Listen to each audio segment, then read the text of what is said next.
فاسألوا أهل الذكر إن كنتم لا تعلمون۔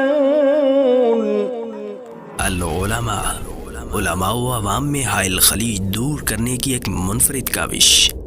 بسم اللہ الرحمن الرحیم۔ لجنۃ العلماء للافتاء، فتویٰ نمبر 712، 12 مئی 2022۔ سوال: میرے والد صاحب کا انتقال ہو چکا ہے، جبکہ میری والدہ ضعیف ہیں اور بیمار بھی رہتی ہیں۔ میں اپنے والدین کا سب سے بڑا بیٹا ہوں اور الگ گھر میں رہتا ہوں۔ اپنی استطاعت کے مطابق تھوڑا بہت تعاون بھی کر دیتا ہوں، لیکن میری والدہ یہ چاہتی ہے کہ میں ان کے ساتھ والد صاحب کے گھر میں رہوں، اور گھر میں اتنی جگہ بھی ہے، یا پھر وہ چاہتی ہیں کہ میں اپنا فارغ وقت ان کے پاس گزاروں اور دلجوئی کروں، ان سے باتیں کروں، میری بیوی ان کی خدمت کرے۔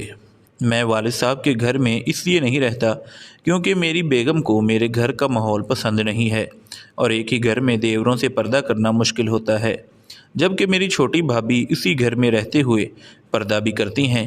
اپنی والدہ کی دوسری خواہش اس لیے نہیں پوری کر پاتا چونکہ میرا الگ گھر ہے، بیوی بچے ہیں، ان کو بھی وقت دینا ہوتا ہے۔ اس لیے مہینے میں 15 دن میں، ہفتے میں خوشی یا غمی کے موقع پر چکر لگا لیتا ہوں، تھوڑی دیر کے لیے، یا کوئی پرابلم ہو جائے تو اس کو حل کروانے کی کوشش بھی کرتا ہوں۔ لیکن میری والدہ مجھ سے خوش نہیں ہے۔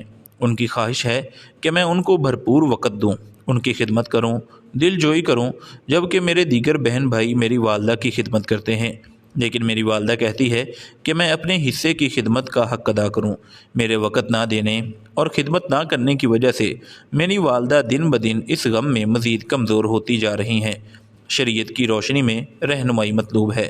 یہ بھی سننے میں آتا ہے کہ بہو پر ساس سسر کی خدمت کرنا واجب نہیں ہے، جبکہ شوہر کے والدین کو بڑھاپے اور بیماری کی وجہ سے گھر کی چپاتی اور سالن چاہیے ہوتا ہے، یا وہ یہ چاہتے ہیں کہ ان کی بہو ان کی دلجوئی کرے، ان کے ساتھ وقت گزارے، لیکن بہو یہ کہتی ہے مجھ پر آپ کی خدمت واجب نہیں، یہ آپ کی اولاد کی ذمہ داری ہے، جبکہ بیٹے معاشی مصروفیات کی وجہ سے اور بیٹیاں اپنے اپنے گھر کی ذمہ داری کی وجہ سے خدمت کا حق ادا نہیں کر پاتے، اور بہو اس لیے نہیں کرتی چونکہ یہ اس کی ذمہ داری نہیں۔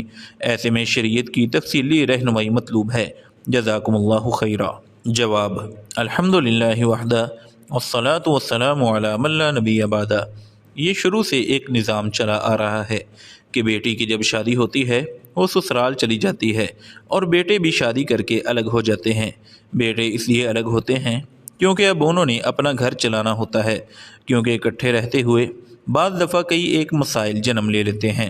جہاں تک خدمت کا معاملہ ہے وہ الگ رہ کر بھی ہو سکتی ہے۔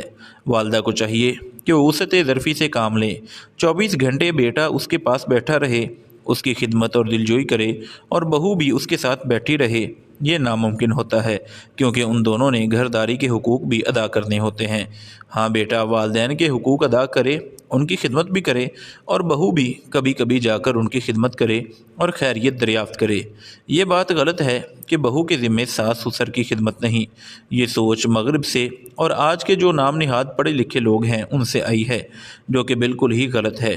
بلکہ اب تو خواتین اس سے بھی آگے بڑھ رہی ہیں اور کہتی ہیں کہ خاوند کی خدمت بھی ہمارے ذمے نہیں ہے، اسے گھر کے کام کاج کے لیے الگ سے بندوبست کرنا چاہیے۔ لہذا والدہ کا بیٹے کو مجبور کرنا کہ وہ ہر وقت ان کے پاس بیٹھا رہے، یہ بھی درست رویہ نہیں، جبکہ بہو کا ساس سسر کو نظر انداز کرنا بھی درست نہیں۔ والدین کے ساتھ حسن سلوک ضروری ہے، بیٹے کو اس کا خیال رکھنا چاہیے، اور بیٹے کی بیوی کو بھی اس حسن سلوک اور صلہ رحمی میں خاوند کا ساتھ دینا چاہیے۔ وآخر دعوانا ان الحمدللہ رب العالمین۔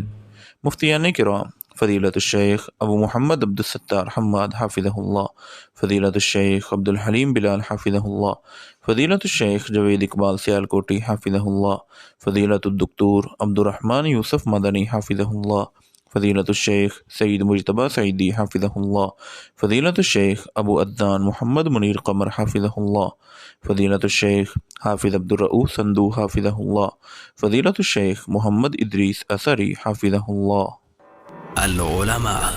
علماء و عوام میں حائل خلیج دور کرنے کی ایک منفرد کاوش۔